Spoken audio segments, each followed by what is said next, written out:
Good day, y'all. This is Yin Yang. I am in California.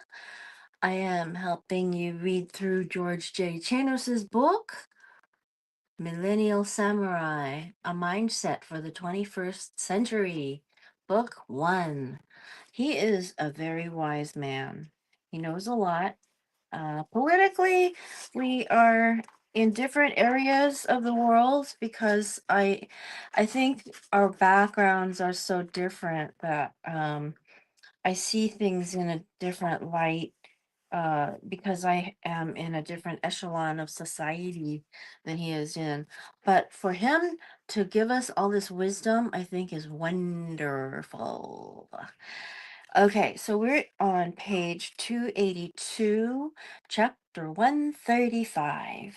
The topic is incarceration. The United States is the biggest jailer on the planet. We have only 5% of the world's population, but 25% of the world's prison population. We spend $75 billion per year on incarceration, $100,000 per prisoner every year. This does not factor in the true social costs of incarceration, which is believed to be over $1 trillion annually. There's more than the annual, that's more than the annual operational costs of the United States government. These costs are reflected in less human capital, lower wages, reduced earnings, increased dependency, and increased crime. In contrast, we only spend $65 billion on universities, $10,000 per student. That's 1/10 of that. A greater investment in education could result in massive decreases in the cost of and the need for incarceration. Children of incarcerated people are 5 times more likely to go to prison than their peers. We must reverse this cycle of poverty and hopelessness, and the way to do that is through increased investment in education and inner city economic development. I agree. For generations, we have resisted this line of reasoning, instead, buying into the ideology of personal responsibility and self sufficiency. These are great ideals when they work, but they don't always work. In many of our economically depressed communities, these ideologies, without assistance, have not worked, and their failure has created tinderboxes of discontent that are highly susceptible to manipulation and organized agitation, which is already happening. The greatest threat facing America is not an invasion by a foreign power, it is a domestic revolution, surreptitiously inspired and encouraged by foreign powers or domestic actors who are targeting these communities through the use of social media. Okay, I'm going to say what I think about this topic, not having ever been in it myself. I don't know very much. I have a friend who has discussed his experience.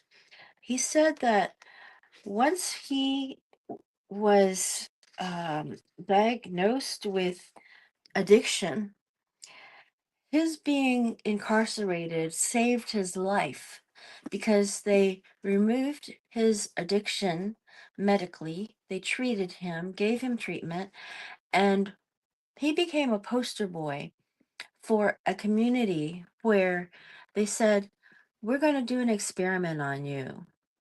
And if you come and live in this building we put in a nice neighborhood, we're going to put you there. We're going to excuse the fact that you've been caught with possession, etc., and give you an exception and allow you to go into this public housing There, in a different environment, let's see if you can prove that you will stay away from crime and drugs. He did. He's been drug free and crime free for 20 years. He's a senior now, but he says that his being black has also statistically not been in his favor because statistically he wouldn't be alive anymore. He said for him to be 67, he's an old man. And I was just talking to him today. He said he absolutely agrees that taking somebody out of poverty and giving them education will make people like them, they will like themselves, and they will stay away from trouble.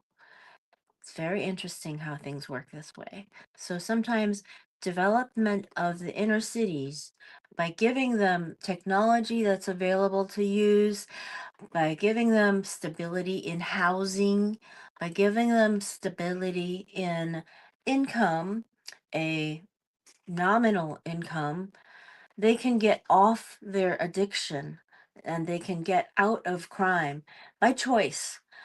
Addiction and morality, I don't know the relationship between addiction and morality, but I do know that when you are addicted to something, you will do things that you would not ordinarily do to maintain your addiction. So I've never been addicted to drugs myself, and there but by the grace of God go I.